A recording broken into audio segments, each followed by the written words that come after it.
Hello everyone, student corner 2.0 YouTube চ্যানেলে সকলকে স্বাগত জানাই। আজকে তোমাদের সঙ্গে চতুর্থ শ্রেণীর প্রথম পর্যায়ক্রমিক মূল্যায়ন গণিতের একটি প্রশ্নপত্র নিয়ে আলোচনা করব। তো এই প্রশ্নটি দেখে নাও, 100% এখান থেকে সব কমন পেয়ে যাবে।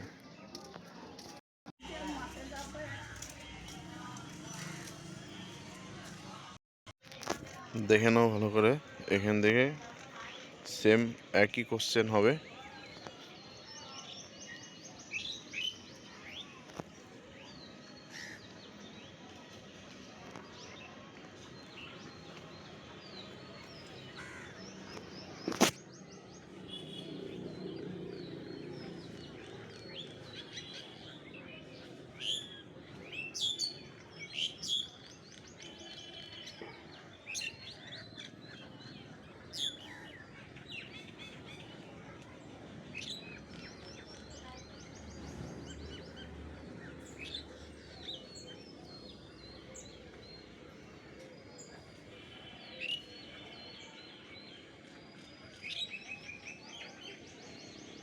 আজকের ভিডিও এ পর্যন্ত। ভিডিওটি ভালো লেগে থাকলে অবশ্যই লাইক, কমেন্ট, শেয়ার করবে। চ্যানেলে নতুন হয়ে থাকলে অবশ্যই চ্যানেলটি সাবস্ক্রাইব করবে।